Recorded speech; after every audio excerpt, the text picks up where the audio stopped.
These so-called walk-in students have arrived at various TVET campuses across Nelson Mandela Bay. Our reporter Lerato Thipa is there for more. Lerato, good afternoon to you.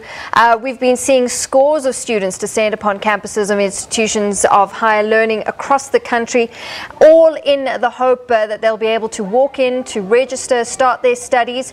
What are the numbers like there, and what kind of problems are these prospective students encountering? I think when you speak of hope, Natasha, you can clearly see that most students at the TVET colleges in PE are really losing hope at ever finding school. The numbers here are as high as 4,000, even 5,000 some campuses, with students really saying that all they want to do is to study. But when we arrived at this specific TVET college, this Khaya TVET college, we were told that most of the courses, engineering, mechanical engineering, are already full. And with those courses full, it means that most students who had come here with the hope of studying cannot study at all. So it really is a dark cloud over most students. Most of them saying that if they can't study this year, they have no plan B, because with universities full, TVET college become the only option. But let's talk to them and hear what they have to say. Tell us briefly, Sisi, when you arrived this morning, what happened, and do you have hope that you're able to study this year? Today I arrived at 7:30 and I was waiting at the queue for whole day, and then they said that to us, it's full. Let's bring our things, our documents onto the box. And then I was very stressed and depressed. I don't know where will I get the school. I really don't know. I'm very stressed. So most of the courses are already full, like you said. So if the courses are full, do you have a plan B? What will you study then, or what will you do with your life after that? No, I don't have a plan B. I'm just going to sit at home. The only thing I will do, I will sit at home, or I will wait for the second semester to do electrical and one.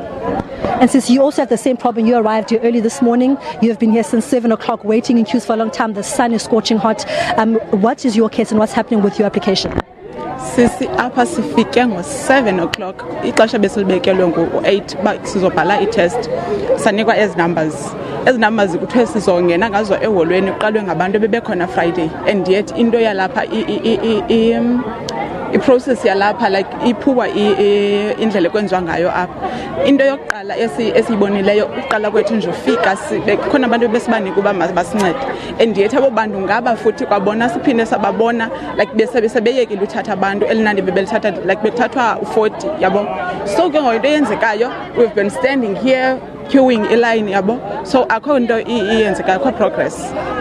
So those are two students from Khaya campus saying that they've been here for as early as 7 o'clock. Natasha, the sun is unbearable, scorching hot. We've been here for hours as well, and they're saying that also on the different campuses there is no way forward.